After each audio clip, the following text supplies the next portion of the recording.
At dinner, my mother proclaimed, "Your twins can have cheap food. I'm not wasting my money on them," while ordering fancy truffle plates for my sister's kids. It all started subtly enough, over what was supposed to be a nice family dinner.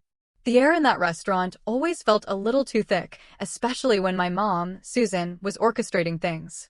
She greeted the hostess with her practiced, dazzling smile, a smile that vanished the moment her eyes landed on my wife, Sarah, and our twins, Leo and Mia, like we were an afterthought she hadn't accounted for. "Reservation for 7, under Walker?" the hostess asked, directing her gaze only at Susan. My mom, beaming, replied, "Yes, that's correct." The hostess's smile tightened slightly as she counted heads. "I'm showing 9 people here." Susan let out a little laugh, a sound I'd learned to dread. "Oh, I must not have mentioned David's twins. Can you squeeze them in?" Squeeze them in. At a dinner she had invited us to. The hostess's smile became a thin line. "Let me see what I can do." They seated my sister Jessica's family in the good corner booth, while Sarah, the kids, and I were crammed into a tiny table right beside it. Close enough that Susan could literally reach across. Leo and Mia, still in their grass-stained soccer uniforms, looked so small and exhausted. Just 7 years old, and already they were learning what it felt like to be an afterthought.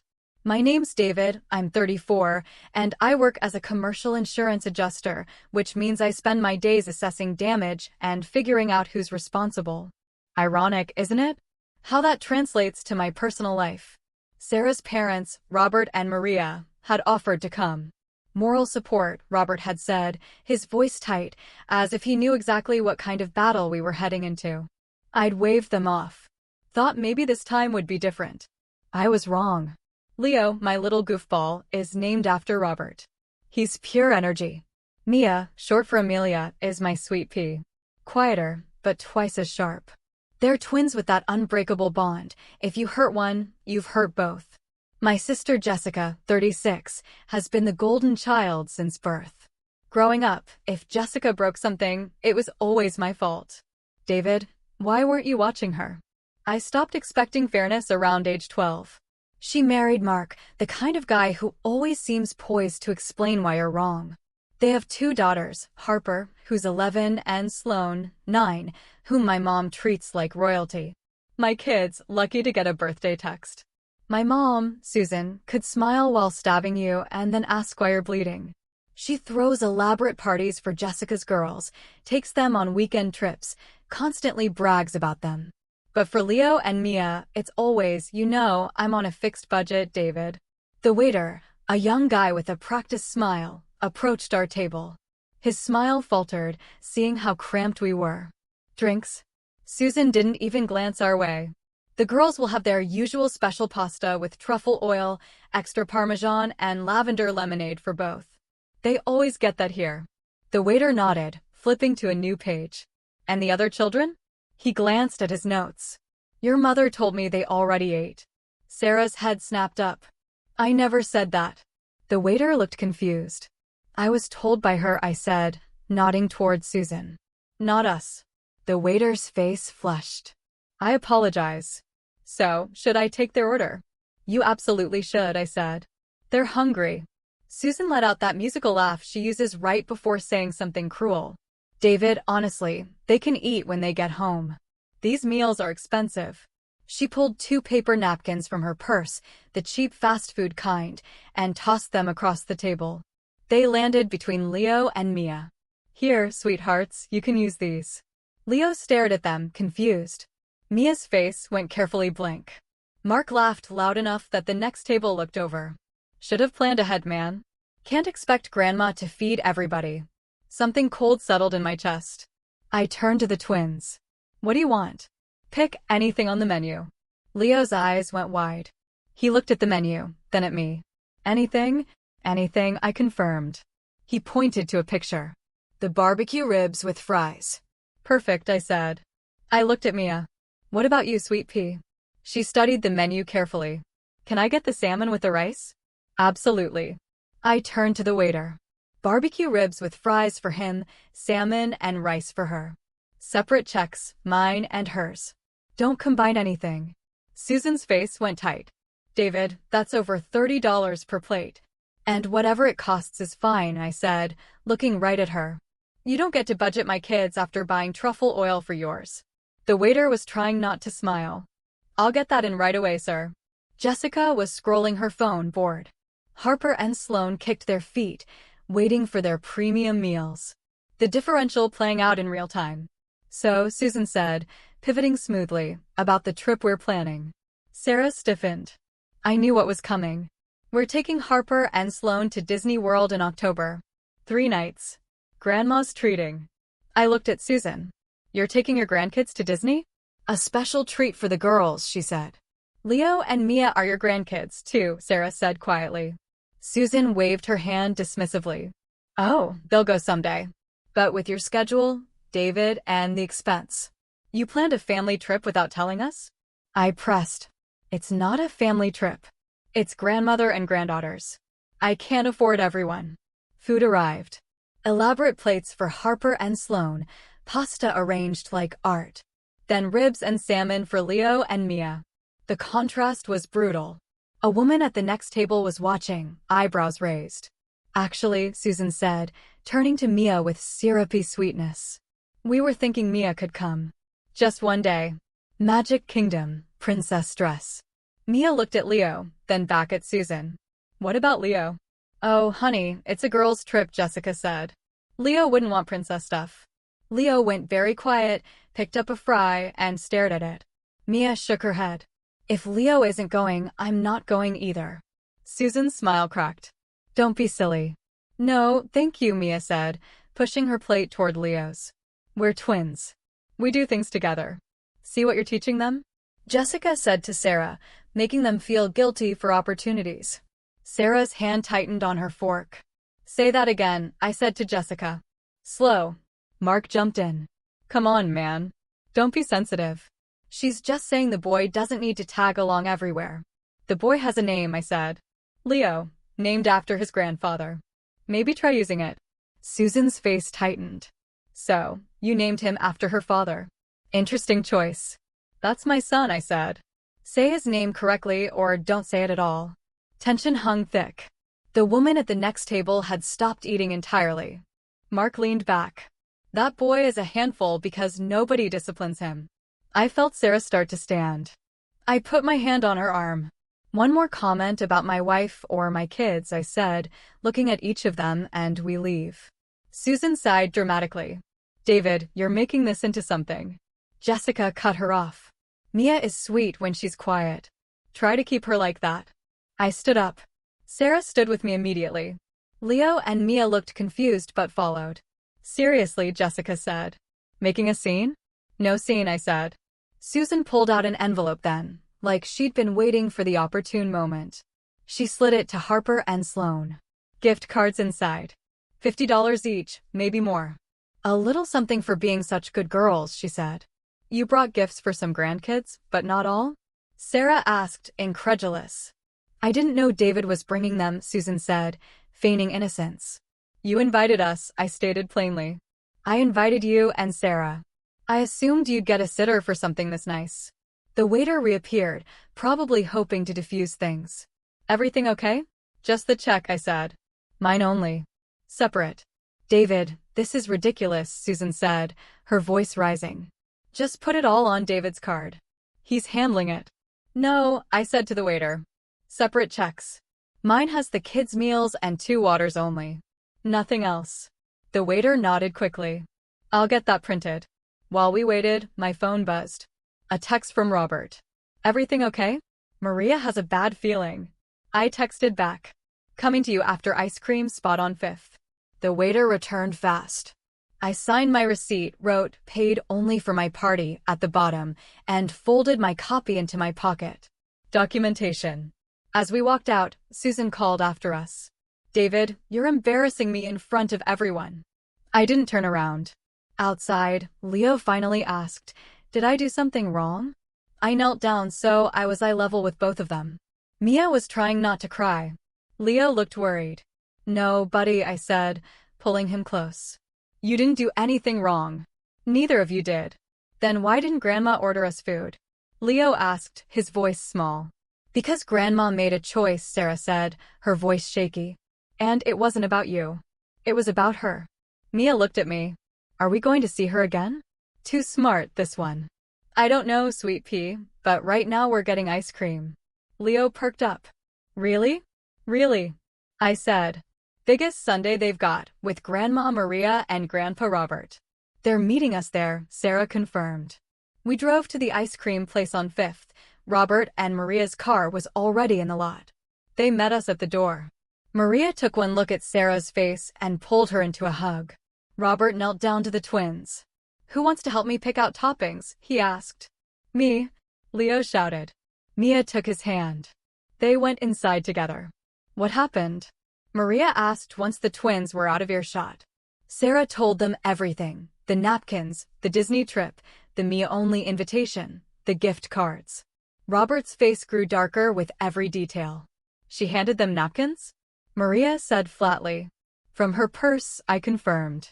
And told the waiter they'd already eaten. Robert shook his head. We should have been there. You're here now, I said. We went inside. The twins got those elaborate sundaes they'd been promised. Leo got chocolate sauce everywhere. Mia carefully constructed hers like architecture.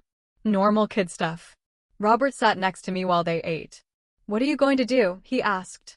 I don't know yet, I said. But this can't happen again. No, he agreed. It can't. My phone buzzed. A text from Susan. I hope you're happy. You embarrass me in front of everyone. The waiter asked if everything was okay. I had to lie and say yes. Call me tomorrow so we can discuss your behavior. I showed it to Robert. He read it and said one word. No. No what? I asked. Don't call her. Don't engage. She's already rewriting what happened. He was right. I silenced Susan's contact and put the phone away. Dad, Mia said, chocolate on her chin. Can we come here again? Anytime you want, Sweet Pea. She smiled, small but real. When we got home that night, I sat in the twins' room while they got ready for bed. I watched Leo brush his teeth with his usual chaos, watched Mia carefully arrange her stuffed animals. You're such a cutie, I said to Mia. How did I get this lucky? She grinned at me, toothpaste foam at the corner of her mouth.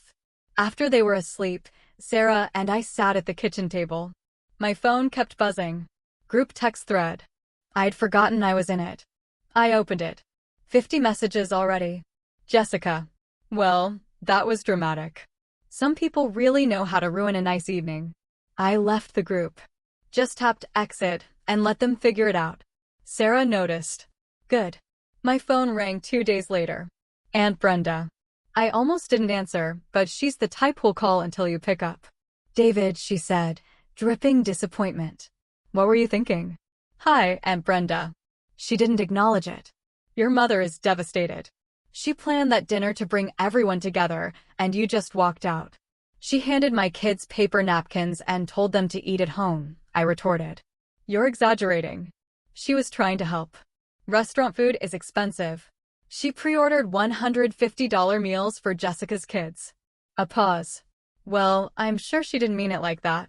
How did she mean it, Aunt Brenda? I pressed. She shifted tactics. Your mother raised you alone after your father passed. She deserves respect. This is how you treat her. There it was. The guilt trip. She told Mia she could come to Disney, but not Leo. Tried to split up my kids. Maybe she thought Mia would enjoy it more. They're 7. They're twins. You don't split them up. Silence. Then quietly, you've changed, David. Ever since Sarah, you've been distant. Sarah didn't change me. She helped me see clearly. I hope your pride keeps you warm, Aunt Brenda said. Because you're tearing this family apart. She hung up. Sarah was in the doorway. Let me guess, you're the problem. Always. That night, my cousin Ashley called Sarah. Jessica had posted on social media. Family doesn't always mean blood. Some people would rather play the victim than accept love. Praying for those who choose bitterness over grace. Below it, dozens of comments. Susan had left a broken heart emoji with, "Thank you, sweetheart." Leo saw it, Sarah said quietly. He was looking over my shoulder. My stomach dropped. What did he say? He asked if Grandma was talking about us. I found Leo in his room, stacking blocks without his usual energy. Hey, goofball, I said, sitting next to him. He didn't look up. Did I make Grandma sad? No, I said firmly. You didn't do anything wrong. But she's sad. And we left. I pulled him onto my lap. Grandma's feelings are not your responsibility. You understand? You're 7. Your job is to be a kid. He was quiet. Then I don't want to go to her house anymore. You don't have to. Later, Robert came over. We sat on the back porch while Sarah kept the twins busy inside. You need to set boundaries, he said. Legal ones. Like what? No contact with the twins. Update their school pickup list. Send one message making it clear, then block everyone. That seems extreme. Is it? Robert asked. She already tried to split them up. She's posting about you online. What's next? He was right. The next morning, I called the twins' school, updated the authorized pickup list, removed Susan, Jessica, and Mark, and added Maria and Robert. Can you make a note that if my mother shows up, she's not authorized under any circumstances? I asked Ms. Rodriguez, the principal. Of course. Is there a safety concern? Just a precaution, I said. After that, I sat down and wrote one message, sent it to Susan, Jessica, and Mark, effective immediately, no contact with Leo or Mia. No attempts to pick them up from school or activities. No gifts left at our home or their school. No posts about them on social media. Further attempts will be documented and treated as harassment. I hit send, then blocked all 3 numbers. Sarah read it over my shoulder. Think they'll respect it? No, I said. But now we have proof we set a boundary. I was right. 3 days later, Jessica called Sarah from a borrowed phone. Sarah, please. Mom is heartbroken. She doesn't understand what she did wrong. Can she at least see the twins for their birthday? Sarah looked at me. I shook my head. No, Sarah said. David was clear. This is ridiculous. Jessica said. She's their grandmother. Then she should have acted like it, Sarah said, and hung up. She blocked that number, too. The next Wednesday afternoon, I was on a call with a client when the doorbell rang once, then repeatedly, insistently. Sarah answered it. I heard her voice rise. Susan, you need to leave.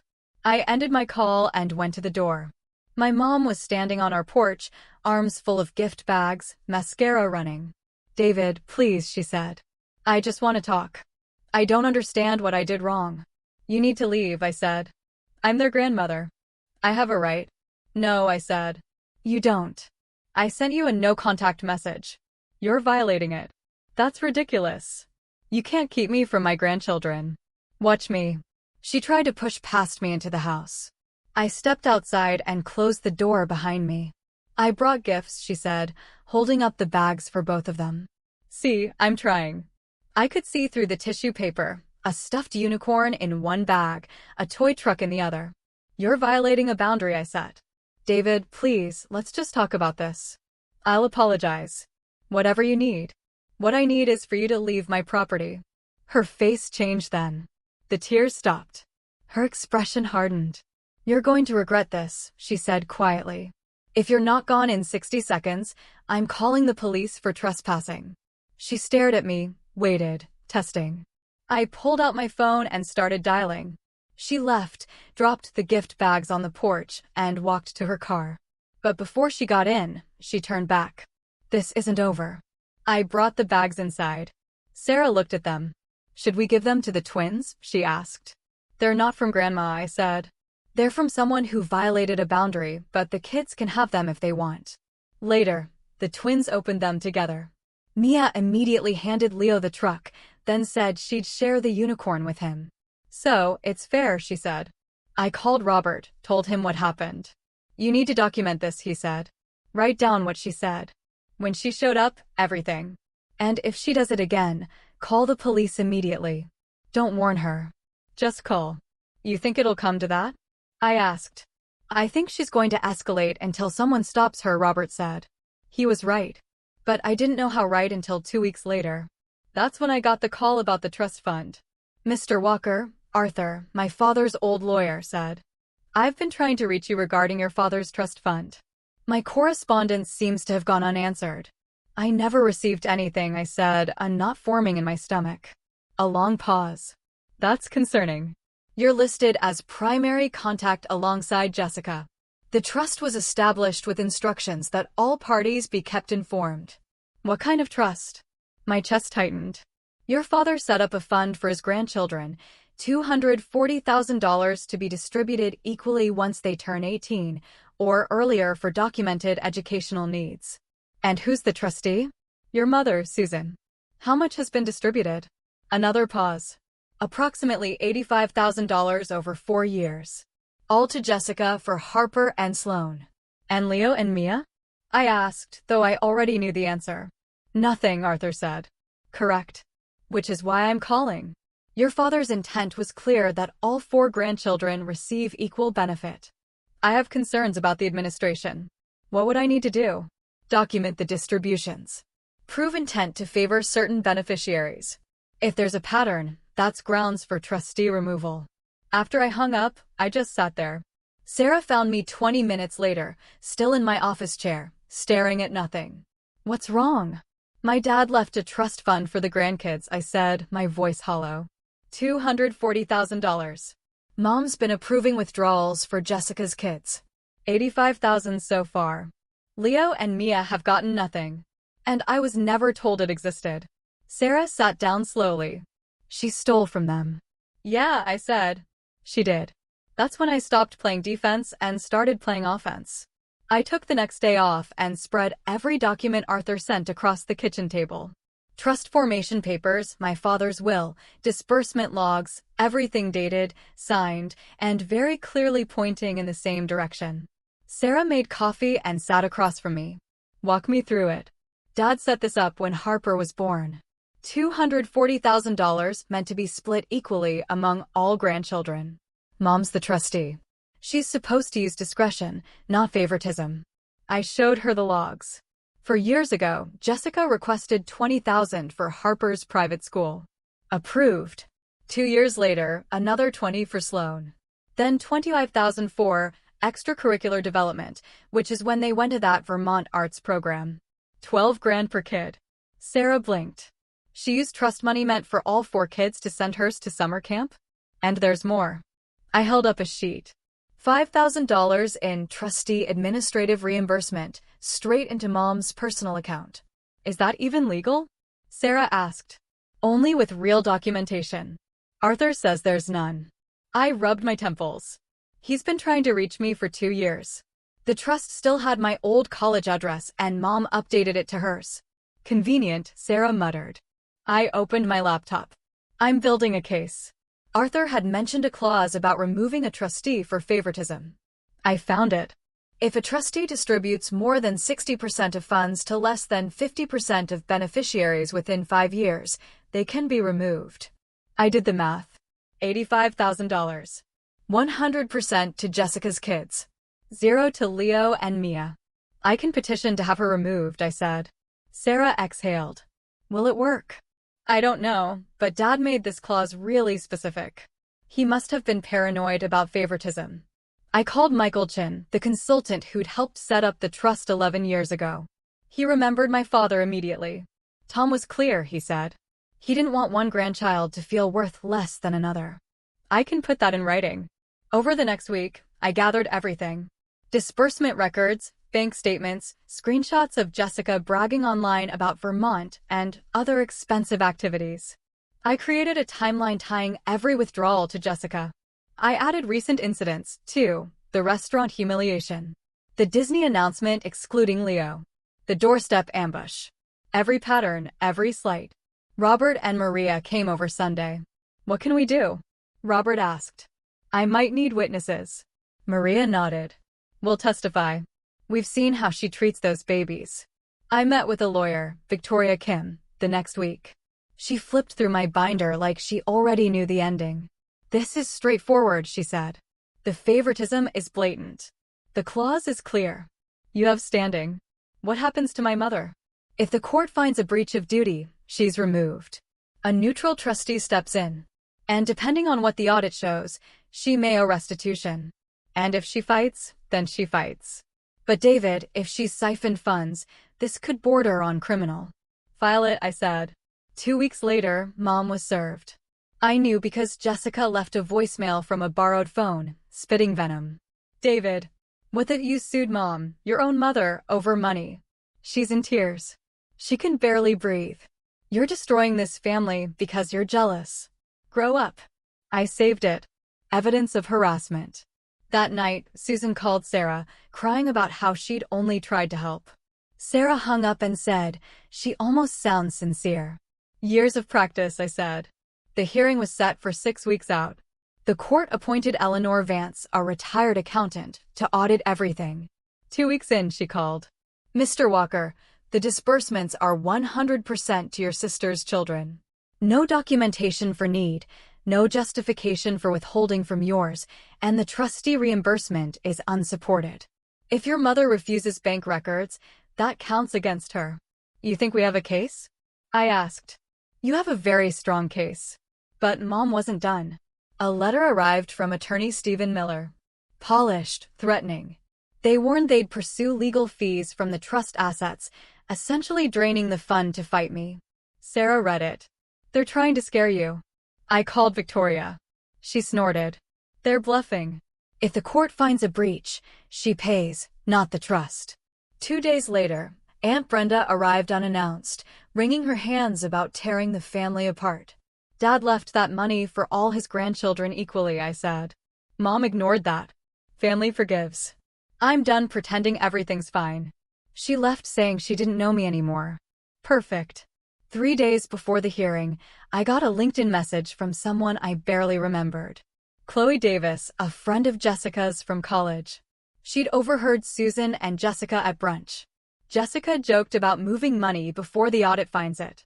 Susan mentioned routing things through her dentist for clean paperwork. I sent it to Victoria. "This is huge," she said. "Get a notarized statement." Chloe agreed without hesitation. "What they're doing to you and your kids isn't right." The night before the hearing, I sat at the kitchen table staring at the paperwork, thinking of Aunt Brenda saying Dad would be disappointed. But then I remembered Michael's words. Dad didn't want any grandchild to feel worthless. Leo and Mia deserved the same protection Harper and Sloane had quietly enjoyed for years. And if going to court was what it took, then I'd go. Sarah found me at 2 in the morning. "Come to bed," she whispered. "I just don't want to miss anything." "You've done everything you can," she said, sitting beside me. "And if we lose, at least the twins will know we fought." She rested her head on my shoulder. The house was quiet, heavy, but peaceful. "Tomorrow," I said. "Mom finally faces consequences." Sarah squeezed my hand. "Tomorrow." The courthouse was all marble and echoing footsteps. Sarah held my hand through security.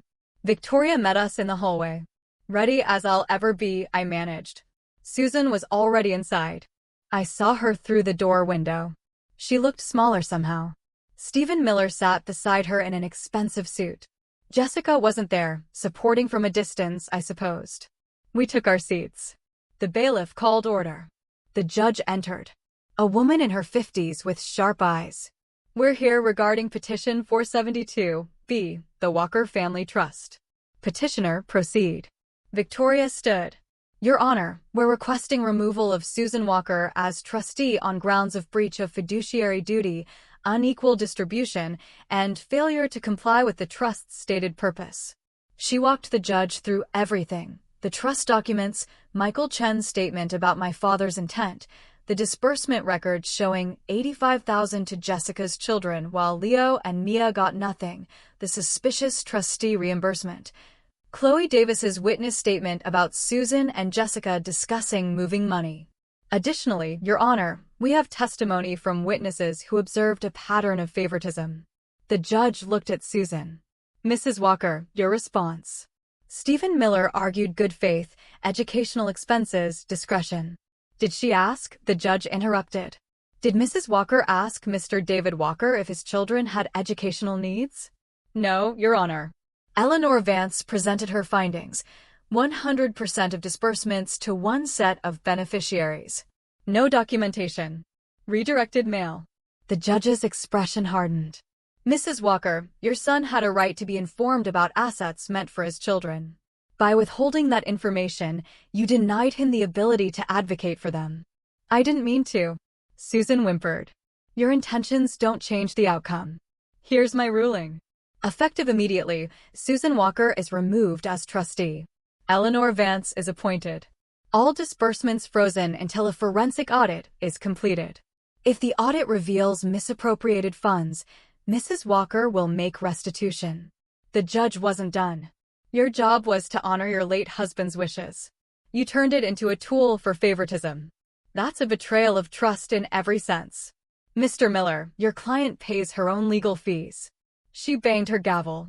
As we left, Mom stopped us in the hallway. David, how could you do this to me? I felt nothing. You did this to yourself. In the car, Sarah exhaled. It's really over. For now. Robert and Maria were waiting with the twins. Ice cream on Leo's face. Mia asking careful questions. I told her things would be fair now. That night, I slept soundly for the first time in weeks. 6 weeks later, Eleanor Vance called ahead of schedule. Mr. Walker, I've completed the forensic audit. Sending the full report to your attorney, but wanted to give you a heads up. It's worse than we thought. I sat down. How much worse? Total misappropriated funds come to $93,000. That includes the $85,000 to your sister's children, the $5,000 trustee reimbursement, and another $3,000 in undocumented expenses your mother claimed as trust-related. What kind of expenses? I asked, my voice tight. Travel to visit your sister, meals during those visits, hotel stay when she attended one of your niece's performances, all charged to the trust as beneficiary oversight costs. I felt sick. She was using trust money to visit Jessica's family? Yes. And there's more. The dental procedure billed under your son's initials. I traced it. The check memo line read Leo Dental like it was for your son. The dentist confirms no procedure was performed for anyone in your family, but he received payment from the trust. He deposited the check and wrote a personal check back to your mother for the same amount within 3 days. She laundered the money, I stated. That's what it looks like. The court will decide if it rises to fraud, but it's definitely improper. I'm recommending full restitution plus penalties. After hanging up, I sat in my car in the parking lot trying to process it. My mom hadn't just been unfair. She'd been actively stealing. Victoria filed the restitution motion that afternoon. Court set a hearing for 3 weeks out. That night, Jessica called from an unknown number. David, it's Jessica. I almost hung up. How'd you get this number? Doesn't matter. We need to talk. No, we don't. David, listen. The audit is, Mom didn't do anything wrong. Those expenses were legitimate. $93,000 worth? Silence. Then you're really going to make her pay that back? The court is, not me. She doesn't have that kind of money. She's on fixed income. You're going to bankrupt her. Should have thought of that before she stole from my kids. She didn't steal. She's the trustee. She had discretion. Past tense. Now she is nothing. You're such an, Jessica started. Always have been. Always acting like you're better than everyone. I need to go. This isn't over. You think winning in court means you won? You just destroyed your relationship with your entire family. Was it worth it? I hung up. Blocked the number. Sarah had heard. She's panicking. Good. But things escalated. Sarah showed me a Facebook post with audit screenshots.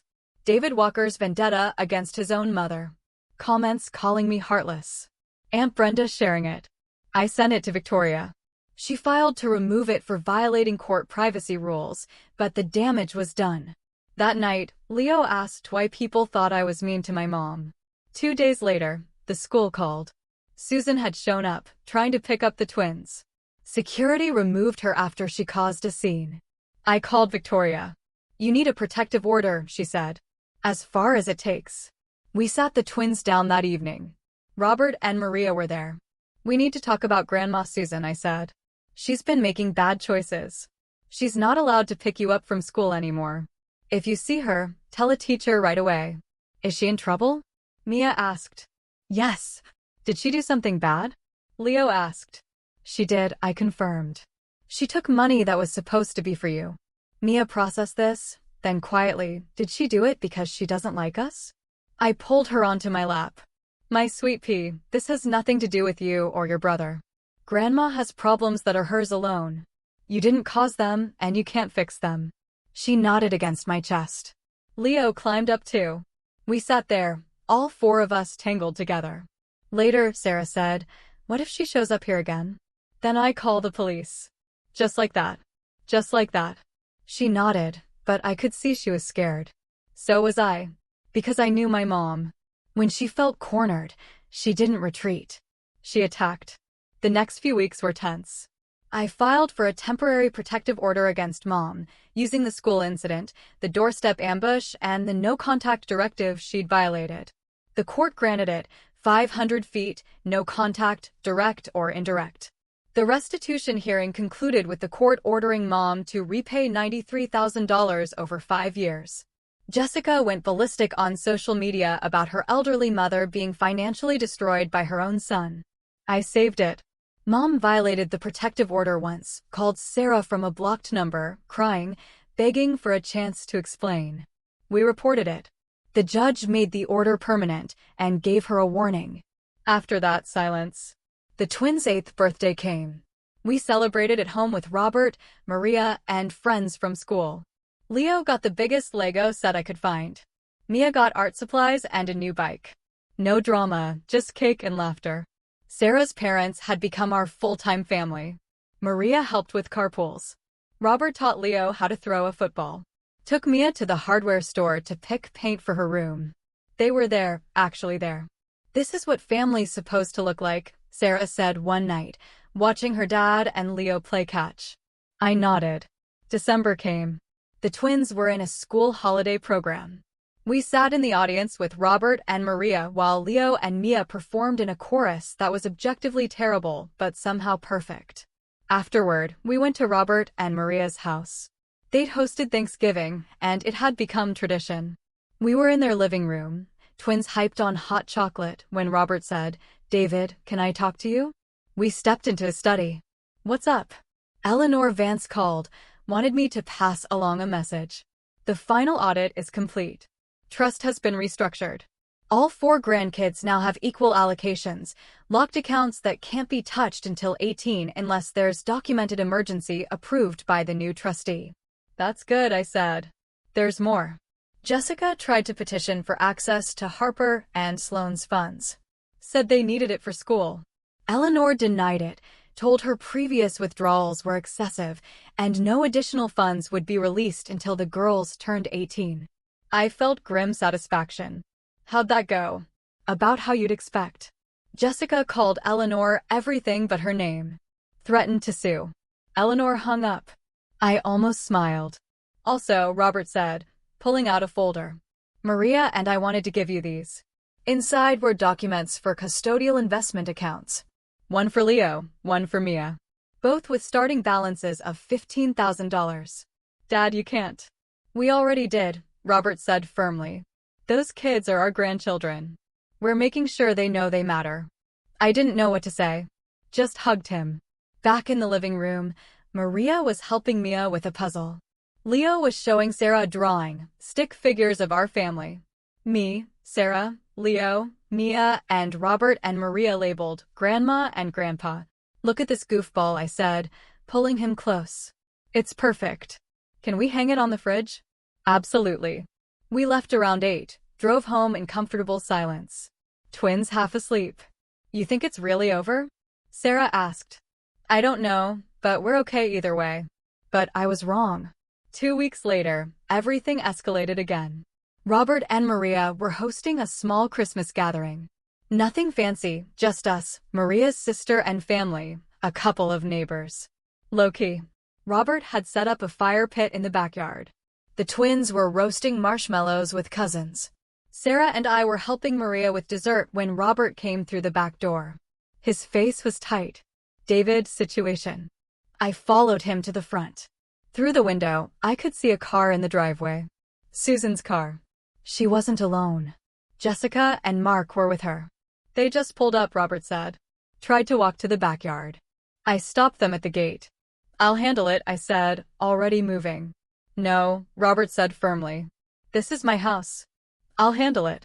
You stay with Sarah and the kids." But I was already heading for the door. They were at the gate to the backyard. Susan had a gift bag in each hand. Jessica was on her phone, probably recording. Mark stood behind them looking bored. David, Susan said when she saw me. Tears started immediately. Please, it's Christmas. I just want to see my grandchildren. Give them their presents. You're not welcome here. I'm their grandmother. I have a right. You have a court order, Robert said, stepping forward. 500 feet. You're violating it right now. Susan looked at Robert. This doesn't concern you. It's my house. You need to leave. I'm not leaving until I see them. Robert called the police. Susan tried to push past him to the gate. Mark and Jessica protested, but Robert stood his ground. A patrol car arrived. The officer confirmed the protective order, told Susan she was in violation, and needed to leave immediately. Susan's victim act dropped. Her face went cold. You'll regret this, she said to me. I already don't. After they left, we checked on the twins, still in the backyard, laughing over marshmallows, oblivious. They have no idea, Sarah said. Good. The next morning, Victoria called. The judge wants to see your mother next week. Repeat violation. She's looking at contempt charges. The hearing was quick. The judge sentenced Susan to 15 days in jail and extended the protective order to 3 years. Jessica lost it in the courtroom. Had to be removed by security, screaming about injustice. I felt nothing watching it, just relief. Sarah and I left without looking back. That afternoon, we took the twins to the park.